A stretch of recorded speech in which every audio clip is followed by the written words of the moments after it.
뉴스타트 2부 이어갑니다. 서울 도심에서 3.1절을 맞아 윤석열 대통령의 탄핵에 찬성하는 대규모 집회가 열렸습니다. 헌법재판소 인근에도 많은 인파가 모여 파면을 촉구했습니다. 이현정 기자입니다. 구호가 적힌 손팻말과 깃발을 든 시민들이 무대 앞을 가득 메웠습니다. 3.1절인 만큼 태극기도 머리 높이 흔들며 윤석열 대통령에 대한 조속한 파면을 촉구합니다. 내란 종식 만세!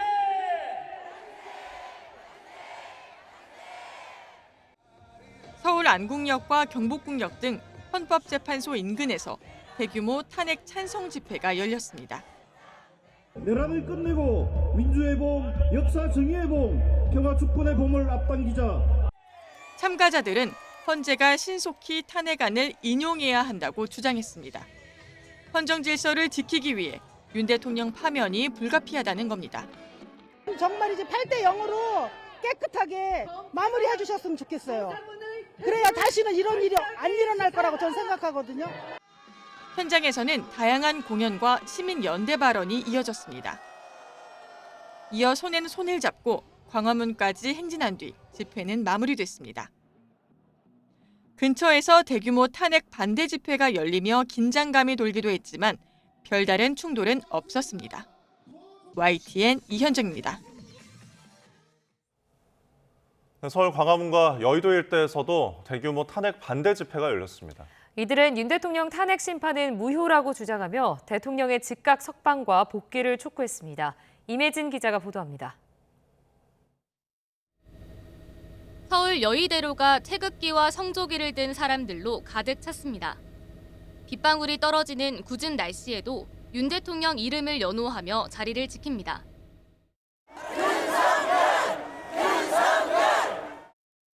3.1절을 맞아 보수 성향 개신교계 단체가 국가 비상 기도회를 열었습니다. 탄핵 심판은 무효라고 주장하며 윤 대통령의 조속한 석방과 업무 복귀를 촉구했습니다. 지금 탄핵되는 과정이 너무 공정에 조금 안 맞는 것 같아서. 윤 대통령 측 석동현 변호사도 구치소에서 대통령 접견을 마친 뒤 집회에 합류했습니다. 대통령께서는 정말 한없는 고마움의 표정을 지으시고 나는 건강하다, 잘 있다는 인사를 꼭 전해달라고 하십니다. 광화문에서는 사랑제일교회 전광훈 목사를 주축으로 시민들이 결집했습니다. 탄핵 심판이 선고만을 앞두고 있는 가운데 헌법재판소가 정치적으로 편향됐다며 탄핵안은 기각되어야 한다고 목소리를 높였습니다. 지하철 5호선 광화문역이 한때 무정차 통과되는 등 도심 곳곳이 대규모 집회로 종일 극심한 혼잡을 빚었습니다. YTN 임혜진입니다. 국민의힘 의원들이 서울 도심에서 열린 탄핵 반대 집회에 참석해 윤석열 대통령의 직무 복귀를 촉구했습니다. 김기현, 나경원, 윤상현 등 여당 소속 의원 37명은 보수 성향 기독교 단체 세이브 코리아가 주최한 서울 여의도 집회에 참석했습니다. 연단에 오른 김기현 의원은 백성이 조선 독립을 이뤄냈던 것처럼 대한민국을 살리는 것도 바로 여기 계신 국민이라며 윤 대통령 탄핵 기각이 꼭 필요하다고 주장했습니다. 뒤이어 마이크를 잡은 나경원 의원은 대한민국이 좌파 강점기에 들어서고 있다면서 사회에 암약하는 좌파 기득권 세력을 척결해야 한다고 지적했습니다. 윤상현 의원 역시 대통령 탄핵이야말로 체제 탄핵이자 미래를 탄핵하는 거라며 대한민국 붕괴를 꿈꾸는 카르텔 세력의 실체를 봤다고 거듭 강조했습니다. 더불어민주당 이재명 대표는 헌법 질서와 법치를 부정하는 것은 결코 보수일 수 없고 수구조차도 못 되는 반동이라고 주장했습니다. 이 대표는 서울 안국동 헌법재판소 근처에서 열린 5개 야당 공동주최 집회에 참석해 보수의 탈을 쓴 채 헌법을 파괴하는 이들을 넘어서야 한다며 이같이 강조했습니다. 함께 참석한 조국혁신당 김선민 당대표 권한대행은 윤석열 대통령 파면은 새 역사의 시작이라며 탄핵을 넘어 새로운 대한민국을 이뤄내야 한다고 주장했습니다. 기본소득당 용혜인 대표도 내란 세력의 책임자들을 발본색원하고 처벌해 역사의 교훈으로 남기자고 목소리를 높였습니다. 민주당은 이번 집회에 당 지도부를 포함해 의원 130여 명이 참석했다고 밝혔습니다. 네, 최근에는 대학가를 중심으로도 윤 대통령 탄핵 찬반 집회가 이어지고 있습니다. 정치에 대한 학생들의 관심도 높아지고 있는 것으로 보이는데 20대가 스스로 느끼는 주관적인 정치적 성향은 보수일까요, 진보일까요? 김승환 기자가 전해드립니다. 경희대 서울 캠퍼스 정문 앞입니다. 윤 대통령 탄핵 찬성과 반대를 주장하는 기자회견이 각각 열렸습니다. 서로 소리를 지르고 대치했지만 큰 충돌은 없었습니다. 내란공조 극우 세력 즉각 물러가라! 물러가라! 이렇게 용기 내어 목소리 내기 위해 나온 저희를 응원해 주시길 바랍니다. 이처럼 윤 대통령 탄핵 심판 선고를 앞두고 맞불 집회로 대학가가 몸살을 앓는 가운데 18세에서 29세 남녀에게 스스로 생각하는 정치 성향을 물었습니다. 20대 남성은 보수 39, 중도 36, 진보 16% 순이었고 20대 여성은 진보 35, 중도 34, 보수 16%였습니다. 남녀 모두 중도 비율은 비슷했지만 스스로 보수 또는 진보라고 생각하는 비율은 반대였습니다. 20대 남성은 40대와 50대 남성보다 스스로 보수라고 생각하는 비율이 더 높았고 60대 남성과 큰 차이가 나지 않았습니다. 윤 대통령 탄핵 찬반을 물어보니 남녀 모두 찬성 의견이 더 많았습니다. 20대 남성은 찬성이 51, 반대가 36%였고 20대 여성은 찬성이 79, 반대가 14%였습니다. 다만 전체 연령대 평균보다 20대 여성 찬성 비율이 현저히 더 높고 20대 남성은 낮은 점이 눈에 띕니다. YTN 김승환입니다. 여야 대권 주자로 꼽히는 이른바 잠룡들이 일제히 SNS를 통해 3.1절 기념사를 냈습니다. 선조들의 희생을 기린다는 뜻은 모두 같았지만 개헌과 정권 교체 등을 놓고선 저마다 다른 속내를 드러냈습니다. 홍민기 기자입니다. 공개 행보를 시작한 한동훈 전 국민의힘 대표가 3.1절 아침 SNS에 올린 글입니다. 김이 독립선언서 구절을 인용하며 순국선열에 숭고한 희생이 없었다면 자유민주주의 대한민국도 없었을 거라고 적었습니다. 그러면서도 29번의 탄핵과 계엄을 언급하며 민주당과 윤 대통령을 싸잡아 비판하고 동시에 차기 대통령은 개헌과 임기 단축에 나서야 한다는 자신의 주장을 거듭 강조했습니다. 이미 대권 도전을 시사한 홍준표 대구시장은 일제강점기 대표적 시인인 이육사의 시를 SNS에 올렸습니다. 3.1절에 간절히 돌아보는 시라는 말 외에 별다른 설명은 붙이지 않았는데 일제에 저항하는 시를 인용해 자신의 대권 의지를 강조한 거라는 해석이 나왔습니다. 민주당 이재명 대표도 이육사 시인의 다른 시를 인용해 3.1절 기념사를 냈습니다. 다만 계엄군을 막아낸 시민들과 응원봉 집회가 국가적 환란을 이겨냈다고 언급하며 비상계엄 사태를 비판했습니다. 다시 위대한 대한민국을 만드는 일이야말로 선열들의 헌신에 보답하는 길이라며 정권교체 의지 또한 드러냈습니다. 야권 내 다른 잠룡인 김경수 전 경남지사도 탄핵 찬성 집회를 광복군에 빗대며 윤 대통령이 파면될 거라고 강조했는데 동시에 개헌 필요성을 재차 강조하며 대권 주자로서의 각을 세웠습니다. 유승민 전 의원과 김부겸 전 총리는 탄핵 찬성과 반대로 나뉜 사회적 갈등을 언급하며 3.1절이 국민 통합의 계기가 돼야 한다고 목소리를 높였습니다. YTN 홍민기입니다. 국민의힘 권영세 비상대책위원장과 더불어민주당 이재명 대표가 3.1절 기념식에서 반도체 특별법 관련 의견을 교환했지만 곁의 차이만 확인한 것으로 파악됐습니다. 권 위원장은 기념식장에서 이 대표에게 주 52시간 예외 조항을 3년만 적용하는 것으로 우선 합의해 반도체 특별법을 통과시키자고 제안했지만 이 대표가 노동계 반발을 거론하며 부정적 입장을 유지한 거로 전해졌습니다. 반면 민주당 한민수 대변인은 국회에서 기자들과 만나 법을 시급히 처리하고 논란이 있는 부분은 추후 협의하자는 게 잘못된 거냐고 반문했습니다.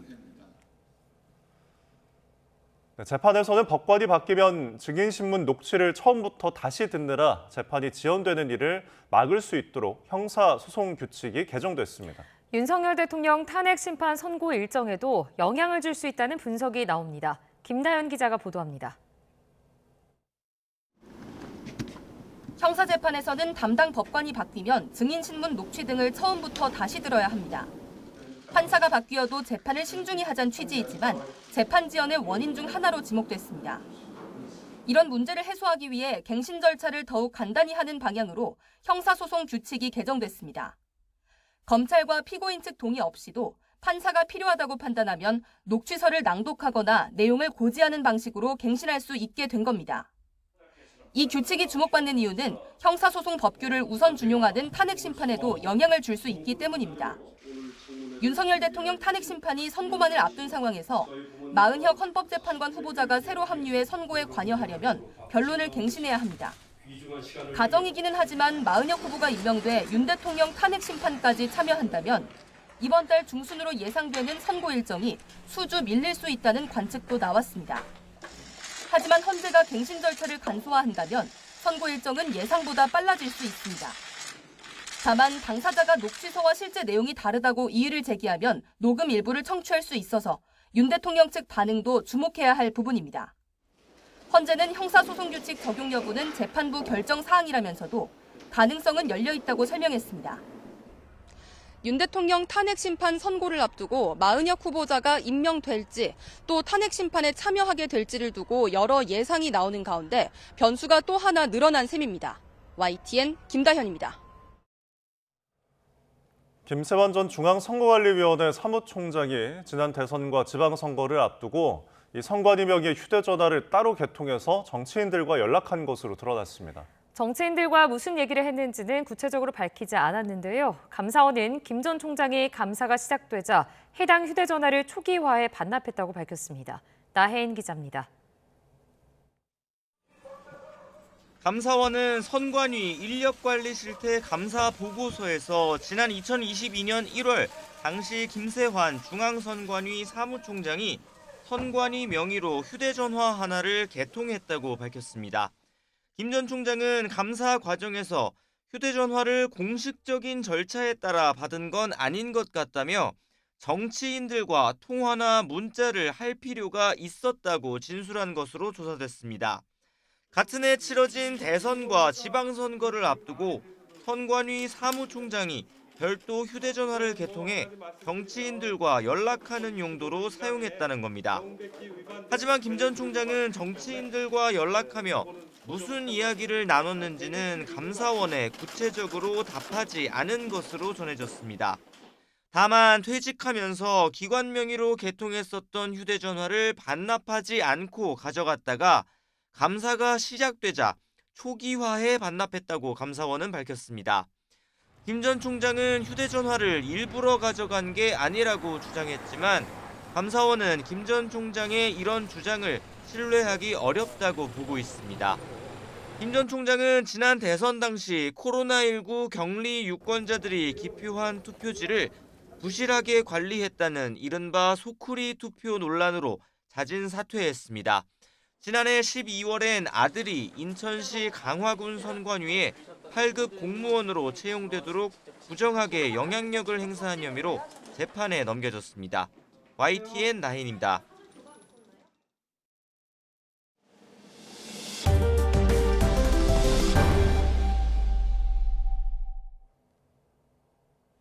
오늘과 내일 전국에 강풍을 동반한 봄호우와 폭설이 쏟아지겠고 특히 영동 지방에는 다음 주 중반까지 1m가 넘는 눈폭탄이 내려 쌓일 것으로 우려됩니다.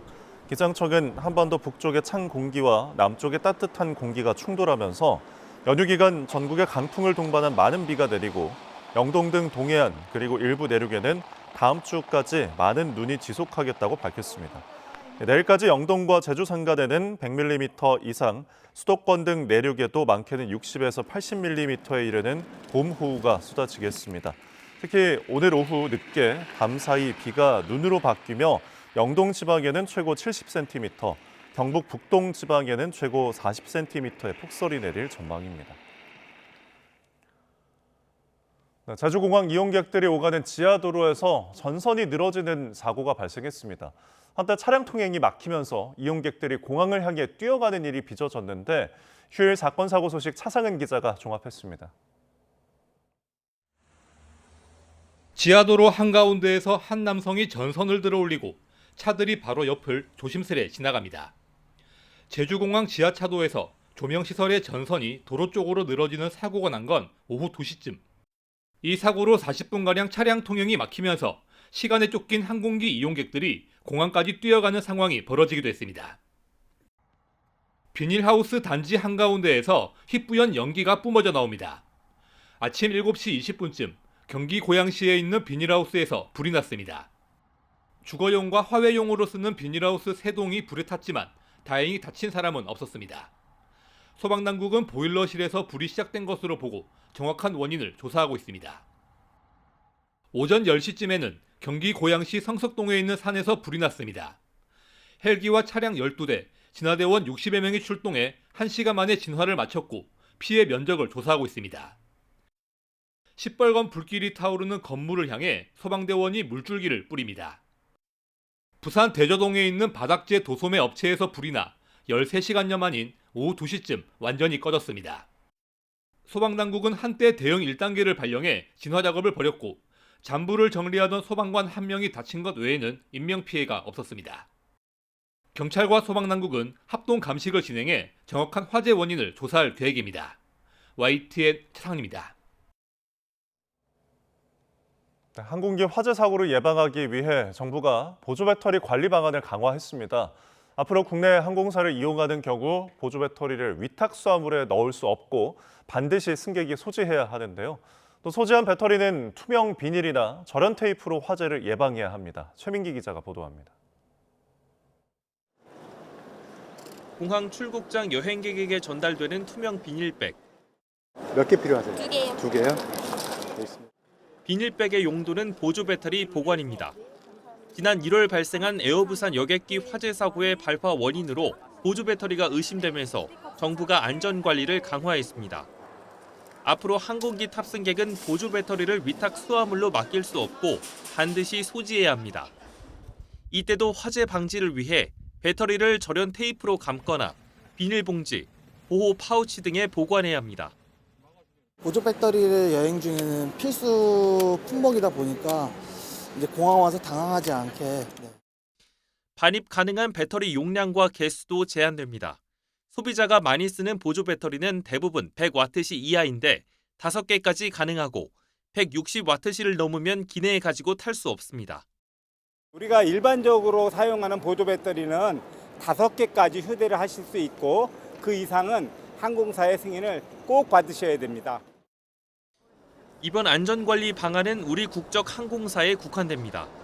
하지만 보조 배터리와 에어부산 여객기 화재의 연관성이 확인되면 정부는 국제 민간 항공기구 등에 요청해 외항사까지 안전관리 대상을 확대해 나간다는 방침입니다.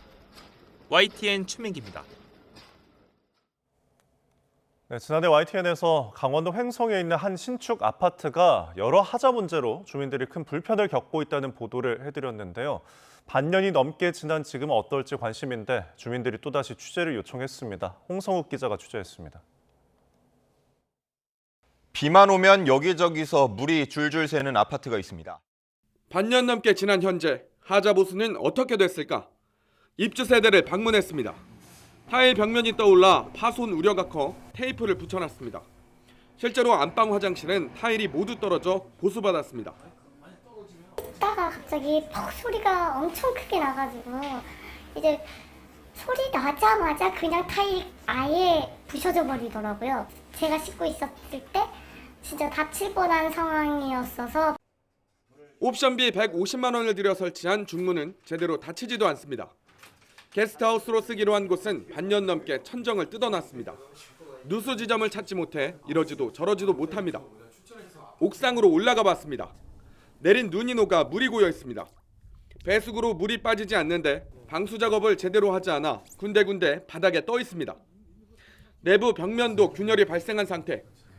외벽 우수관 역시 설치하지 않아 보수를 요청했더니 우수관 3곳을 한 지점으로 몰아넣어 물이 제대로 빠지지 않습니다. 허술한 마감을 지적한 입주민은 황당한 답변을 들었습니다. 그냥 디자인이랑 다르냐라고 이제 질문을 했더니 그거는 컨셉이었을 뿐이지 사실과 다를 수 있다라고 이제 SG 관계자가 그렇게 설명을 해주셨고요. 그래서 지금 보시면은 완전히 뭐 구멍도 다 뚫려 있고. 몇 달 전 바닥에서 물이 샘솟던 지하 주차장은 이번엔 천장에서 시멘트 섞인 물이 떨어져 안심하고 주차할 수도 없습니다. 건설사는 입주민 불편을 공감한다면서도 하자 보수는 90%가 완료됐다고 밝혔습니다.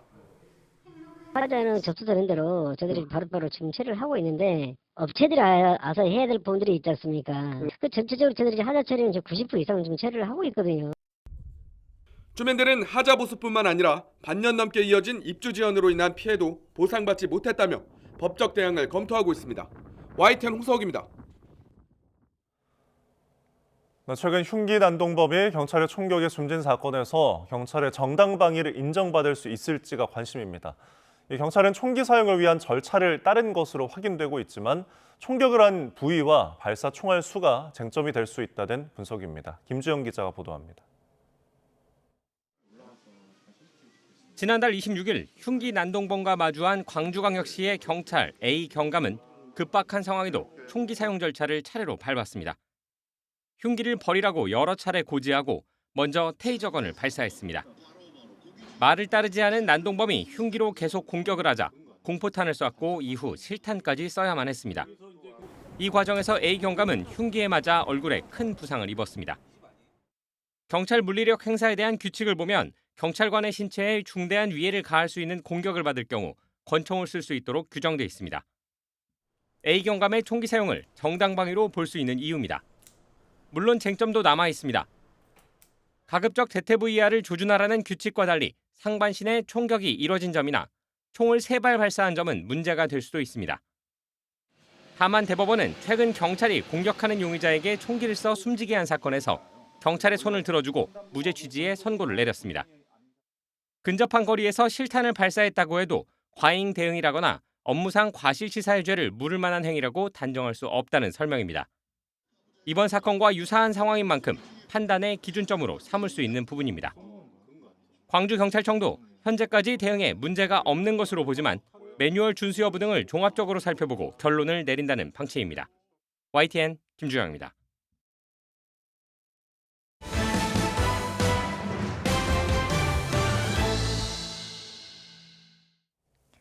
젤렌스키 우크라이나 대통령이 파국으로 끝난 미국과의 정상회담 뒷수습에 나섰습니다.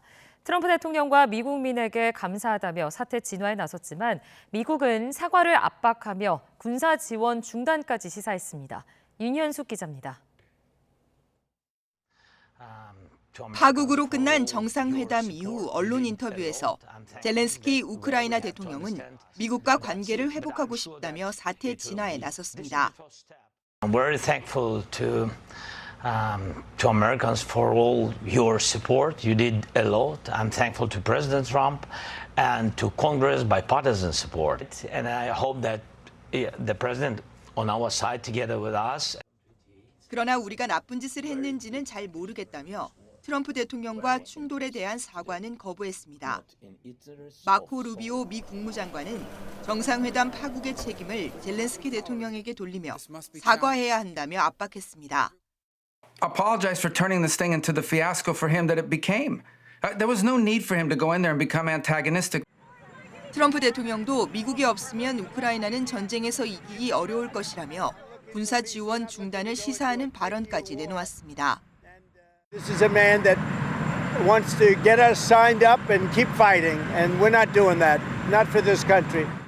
고성이 오가며 험악했던 두 정상 간 회담에 대해 충격을 표하는 외신들의 논평도 본물을 이뤘습니다.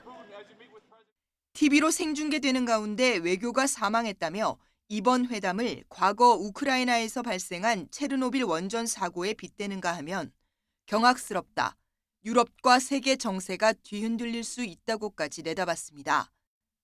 미국 정가에서도 엇갈린 반응이 터져나왔습니다. 공화당에서는 젤렌스키 대통령에게 할 말을 했다는 반응이 나온 반면 민주당에서는 트럼프가 러시아 독재자 편을 들었다며 날선 비판을 쏟아냈습니다. YTN 윤현숙입니다. 젤렌스키 우크라이나 대통령과 트럼프 미 대통령의 정상회담이 파국으로 끝난 가운데 러시아는 젤렌스키 대통령의 미국 방문이 완전히 실패로 끝났다고 평가했습니다. 외신에 따르면 마리아 자하로바 러시아 외무부 대변인은 성명을 통해 네오나치 정권의 수장인 젤렌스키의 워싱턴 방문은 키이우 정권의 완전한 정치적, 외교적 실패라고 규정했습니다. 또 젤렌스키의 터무니없이 무례한 행동은 그가 무책임한 전쟁 광으로서 국제사회에 대한 최악의 위협임을 다시 한번 입증했다고 주장했습니다. 볼로디미르 젤렌스키 우크라이나 대통령은 영국 런던에 도착해 키어 스타머 총리를 만났습니다. 현지 시각 1일 오후 영국 총리실인 다우닝가 10번지에 도착한 젤렌스키 대통령은 스타머 총리와 포옹하며 따뜻한 환대를 받았습니다. 스타머 총리는 젤렌스키 대통령이 영국에서 전폭적인 지지를 받고 있으며 우리는 우크라이나의 편에 서 있다고 말했습니다. 젤렌스키 대통령도 영국은 우리의 핵심 파트너로 우리는 여러분의 지원을 믿는다며 영국에 감사를 전했습니다. 미국 우선주의를 내세운 트럼프 행정부의 공세에 세계 가전업계도 대응책 마련에 나섰습니다. 한국 기업들은 주택 건축 단계에서 가전을 공급하는 빌더 시장 공략과 AI 기능 강화로 활로를 찾고 있습니다. 라스베이거스에서 이승윤 특파원이 전해드립니다. 국제건축 박람회를 위해 지어진 미래형 주택 티나는 세계 가전업체들의 각축장입니다. 주택을 짓는 단계부터 건축업자, 빌더에 가전을 공급하는 시장을 노린 경쟁이 치열합니다. GE와 월풀의 텃밭인 북미의 기업 대상 가전 시장은 2032년 486조 원 규모로 성장할 전망. So this house took a total of 11 months from groundbreak to substantial completion. The market is strong right now. We have a great influx of 미국 소비자 가전 시장의 40%를 장악해 트럼프 행정부의 표적이 된 한국 가전 업계는 아직 점유율이 낮은 기업 시장 공략으로 시장을 다각화한다는 계획입니다. 작년에 빌드 같은 경우 60% 이상의 고성장을 만들어내는 의미 있는 성과도 만들었고 저희들 3년 내 탑3로 가는 여정은 온트랙에 있다. 세계 가전 업체들은 미국 현지 브랜드를 새 단장하거나 인수하며 트럼프의 위협에 대비하고 있습니다. 사용자와 가전 기기 간 연결을 강화하고 가사 노동 시간을 줄여주는 AI 기능 강화도 활로가 되고 있습니다. AI 가전은 스크린 카메라를 탑재해 개인별 맞춤형 경험을 제공하고 차별화된 AI 경험을 확장해 나가는 데 중점을 두고 있습니다. 또 식탁 어디에 냄비를 놔도 요리가 되는 인덕션 등 스마트 빌트인 가전도 신성장 동력으로 주목받고 있습니다. 이제 주거 공간의 일부가 된 가전 제품이 AI와 만나 일상의 동반자로 자리를 잡아가고 있습니다. 라스베이거스에서 YTN 이승윤입니다. 트럼프 미국 대통령이 스포츠 도박으로 5점을 남긴 미 프로야구 통산 최다 기록의 안타왕 고 피트 로즈를 위대한 선수로 평가하면서 사면하겠다고 밝혔습니다. 트럼프 대통령은 현지 시각 지난달 28일 자신의 SNS에 올린 글에서 로즈를 명예의 전당에 현액하지 않은 메이저리그 사무국을 용기가 없다고 비판하면서 앞으로 몇 주 안에 완전한 사면에 서명할 것이라고 밝혔습니다. 1963년부터 1986년까지 신시내티 레즈, 필라델피아 필리스, 몬트리올 엑스포스 등에서 뛴 로즈는 역대 최다인 통산 4,256안타를 기록하며 1975년과 1976년, 1980년 월드시리즈 우승을 차지한 전설적 선수였습니다. 하지만 1989년 자신이 감독을 맡고 있던 신시내티 팀의 경기에 돈을 거는 스포츠 도박을 한 것이 들통나면서 메이저리그에서 영구 제명됐고 명예의 전당 입회도 못하게 됐습니다. 프란치스코 교황이 갑작스러운 호흡 곤란 증세로 위기를 겪은 뒤 안정을 되찾았다고 교황청이 발표했습니다. 교황청은 현지 시각 1일 저녁 언론 공지에서 교황의 건강 상태는 안정적이며 전날에 발생했던 것과 같은 추가적인 호흡 위기는 없었다며 이같이 밝혔습니다. 이어 교황이 인공호흡기와 고유량 산소 치료를 번갈아 받으면서 좋은 반응을 보였다고 덧붙였습니다. 지난해 11월 독일에서 성별 자기결정법 개정안이 시행됐습니다. 이 법은 성별 정정을 보다 간소화하고 개인의 자기결정권을 강화하는 내용을 담고 있는데요. 시행 4개월이 지난 지금 독일 사회는 어떤 변화가 있었을까요? 독일에서 김겨울 리포터가 전해드립니다. 지난해 11월 독일 의회는 성별 정정을 보다 간소화하는 법안을 통과시켰습니다. 만 14세 이상은 남성, 여성, 다양, 무기재 중 하나를 선택해 등기소에 신고하면 3개월의 유예기간을 거쳐 성별을 바꿀 수 있습니다. 이전까지는 성별을 바꾸려면 정신과 진단서를 제출하고 법원의 승인을 받아야 했는데 진단서 발급 비용이 많이 들고 심리 전문가와 상담하는 과정이 인권 침해라는 주장이 꾸준히 제기됐습니다. Irgendwelche Kategorie er sich einteilen will, ob männlich, weiblich oder auch meinetwegen auch dazwischen. Und insofern unterstütze ich dieses Selbstbestimmungsrecht. 성별 자기결정법 시행 한 달 만에 독일 전역에서 약 15,000명이 성별 변경 신청을 했습니다. 이 중에는 미성년자도 있습니다. 독일 정부는 연간 4에서 5천 건의 성별 정정 신청이 있을 것으로 내다보고 있습니다. 그러나 이 법안에 대한 시민들의 의견은 여전히 크게 엇갈리는 상황. Ich finde, wenn man sich jetzt irgendwie komisch fühlt mit seinem Geschlecht oder das irgendwie nicht gut findet, dann ist es völlig in Ordnung, wenn man halt was anderes sein möchte und dann beim Amt halt einfach ist und dann das sagt, dass man ein neues Geschlecht haben möchte. Ich finde, dass die Regierung etwas Gutes macht, weil jeder halt gleichberechtigt sein sollte. Das ist Quatsch, was ich eben gesagt habe. Und ich denke, entweder ist Mann oder Frau, aber irgendwas dazwischen gibt es ein paar einzelne Sachen, da könnte man vielleicht Rücksicht drauf nehmen, aber nicht mit diesem enormen Aufwand. 성소수자 인권단체들은 성별 자기결정법에 대해 대체로 환영하는 분위기입니다. 다만 성별 변경 절차 외에도 추가적인 개선이 필요하다는 목소리도 나오고 있습니다. Wir brauchen unbedingt eine Verbesserung des Gesundheitssystems in Deutschland, dass Transpersonen auch mit ihrer Hormontherapie, die Psychotherapie, dass die geschlechtsangleichenden Maßnahmen, die chirurgischen Operationen und so weiter, dass auch die gesichert in einem Gesetz festgeschrieben sind, dass man da einen Anspruch drauf. 자기결정법은 단순한 절차 변경이 아니라 성별 다양성을 인정하고 개인의 권리를 보장하는 방향으로 나아가는 의미 있는 변화입니다. 독일의 자기결정법이 가져올 변화는 이제 시작입니다. 사회적인 반응에 귀 기울여 정책적인 보완이 필요한 시점입니다. 독일 함부르크에서 YTN 월드 김겨울입니다. K리그를 대표하는 두 명문팀 울산과 전북이 올 시즌 첫 현대가 더비를 치렀습니다. 2만 6천여 명의 관중이 운집한 가운데 울산 보야니치의 환상적인 중거리 슛이 승부를 갈랐습니다. K리그 소식 허재원 기자가 보도합니다.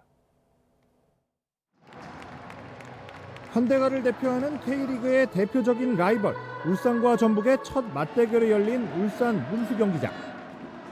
2만 6천 명이 넘는 팬들의 열띤 응원전과 함께 경기 시작 전부터 뜨겁게 달아올랐습니다. 홈팀 울산이 강력한 전방 압박으로 경기 초반부터 위협적인 장면을 만들어냈습니다. 전반 막판에는 보야니치가 때린 왼발 중거리 슛이 골대를 맞고 나와 아쉬움을 삼켰습니다. 전반 슈팅 수 6대0. 압도적인 경기 내용에도 울산은 전북의 골문을 여는데 실패했습니다. 답답한 영의 균형을 깬 건 역시 보야니치였습니다. 보야니치는 후반 20분 루빅손의 패스를 받아 환상적인 오른발 중거리 슛으로 마침내 골문을 갈랐습니다.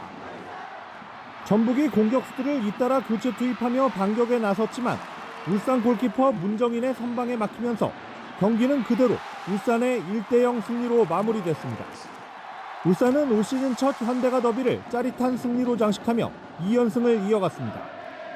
I think we made a good game, and then in the end, of course, they put more pressure on us to make a goal. But I think we defend good, and I'm really happy about this win.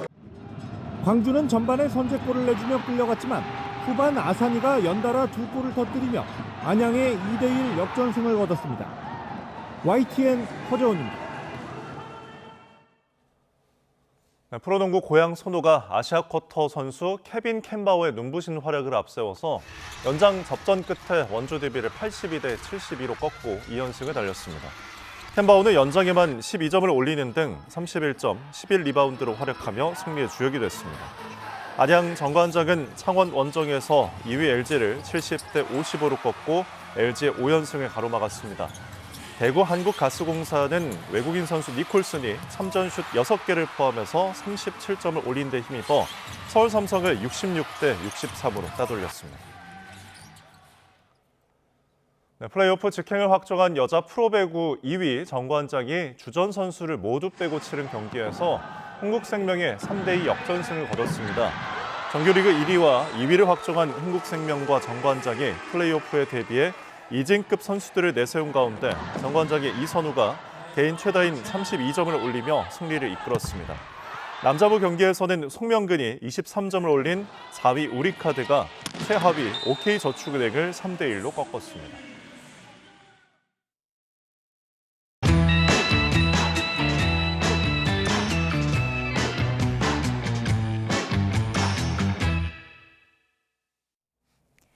드라마 OST를 비롯해 서정적인 멜로디의 노래를 불러온 가수 폴킴이 벌써 데뷔 10년을 넘겼습니다. 발라드 강자로 불리는 폴킴은 노래는 완전히 듣는 사람의 것이라며 음악적 성공의 공을 팬들에게 돌렸습니다. 이광현 기자가 만나봤습니다. 나는 너 하나로 충분해. 털모자와 마스크로 폴킴인 걸 숨기고 노래를 불렀더니 붕어빵을 사러 온 손님이 노래 실력에 감탄합니다. 어머 왜요? 어머. 감동적. 진짜 어머 어떡해. 고막 남친 가수 폴킴이 데뷔 10주년의 의미를 팬들과 공유하기 위해 사전 공지 없이 마련한 깜짝 이벤트입니다. 이번 앨범 자체가 팬분들에게 추억이 됐던 노래들 혹은 앞으로 추억을 만들 수 있는 노래들을 보답으로 되돌려드리는 작업이었기 때문에 그 관련된 영상을 뭐로 만들면 좋을까라는 회의를 하다가 겨울이니까 붕어빵 하면은 떠오르는 추억들이 많잖아요.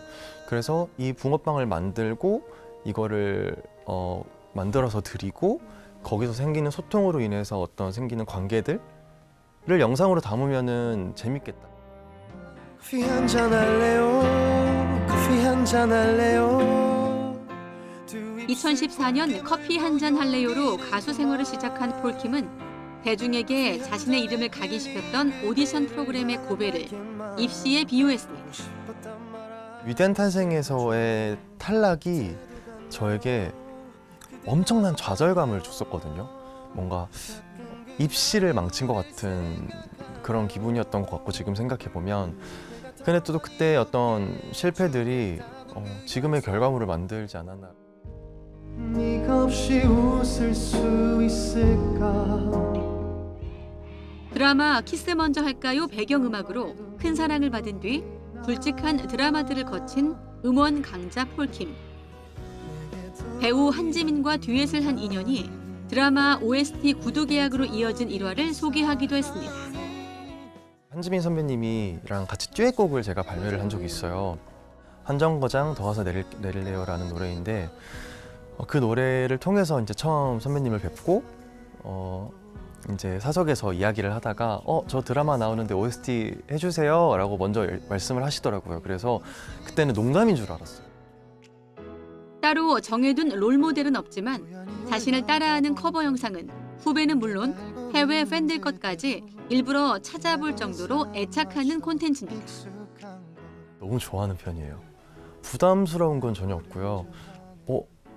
진짜 잘한다. 잘 어울리네. 나랑 목소리가 비슷하다 혹은 다르다 이런 것들을 많이 보는 것 같고요. 저는 많이 좀 찾아보는 편이에요.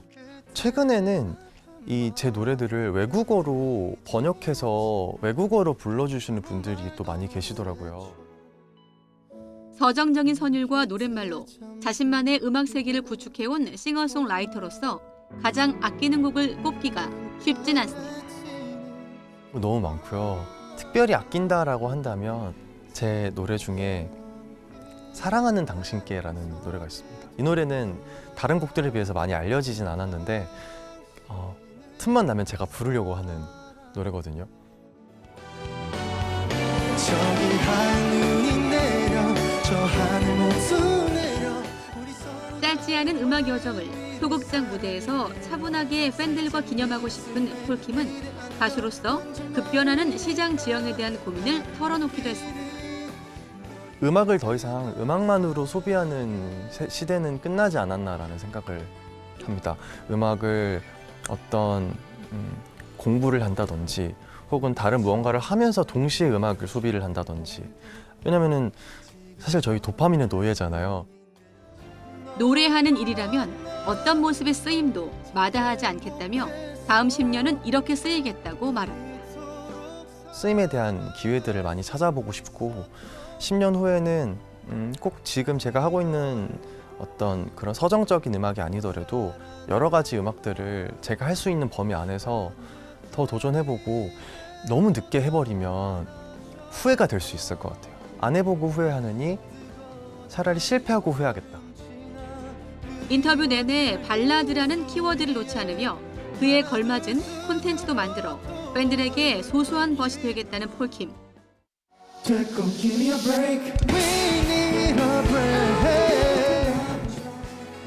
앨범 발매와 함께 서울에서 시작한 아시아 투어를 4월까지 이어갑니다. YTN 이광현입니다.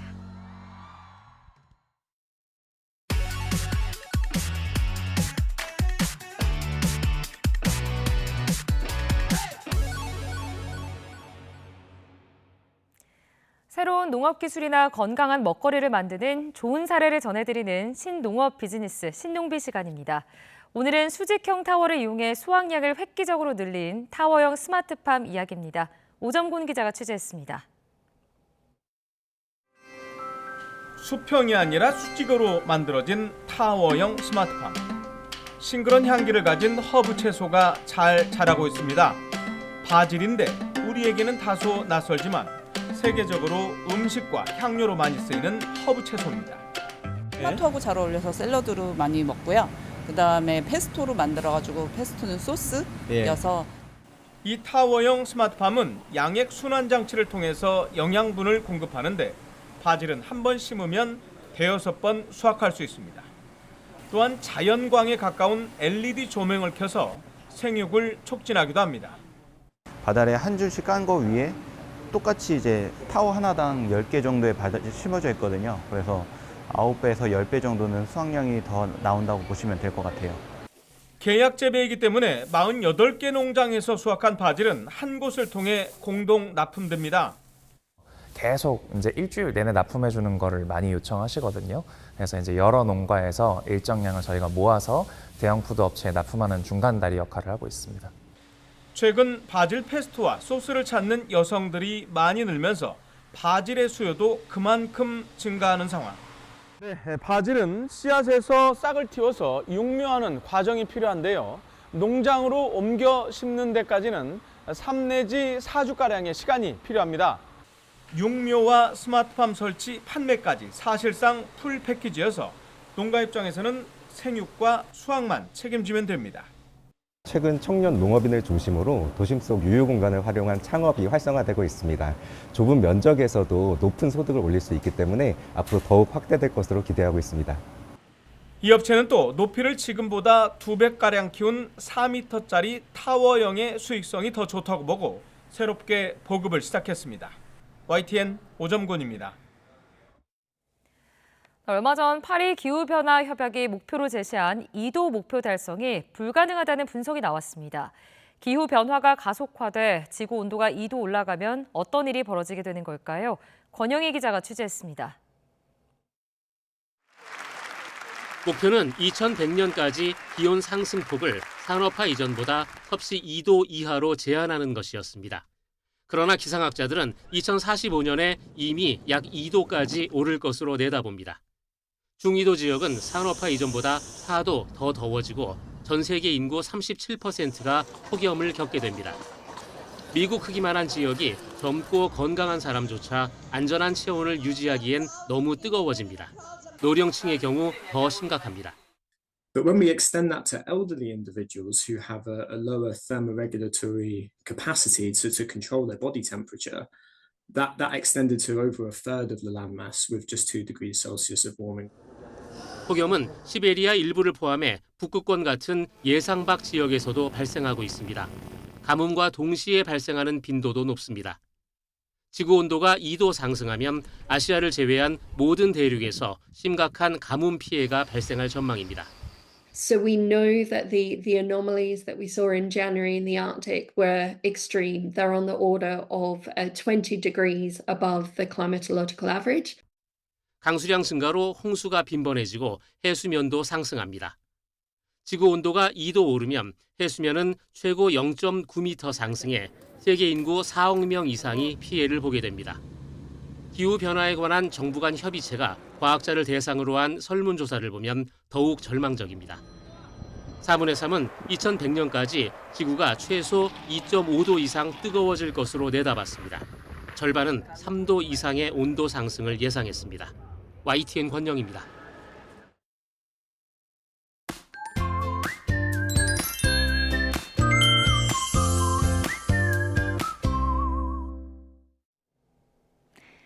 (3.1절) 연휴 둘째 날인 오늘은 전국적으로 비바람이 강해지겠습니다. 특히 강원 산간에는 오후부터 폭설이 쏟아지겠는데요.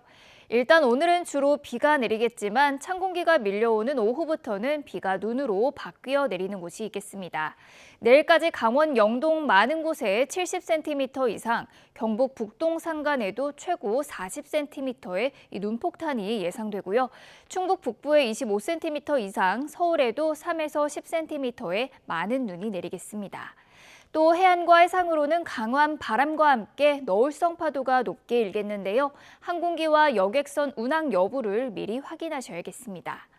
오늘도 예년 기온을 크게 웃돌겠습니다. 현재 서울 기온은 8.5도, 대구는 10.5도를 나타내고 있습니다. 오늘 낮 기온도 어제만큼 올라서 포근하겠는데요. 서울이 12도, 대전이 14도, 광주는 17도 선까지 크게 오르겠습니다. 이번 연휴 내내 비나 눈이 이어지겠고 화요일에는 서울 아침 기온이 다시 영하권으로 떨어질 전망입니다. 지금까지 날씨 정보였습니다. 이상으로 뉴스타트 2부를 마칩니다. 잠시 후 3부가 이어집니다. 함께해 주신 여러분 고맙습니다.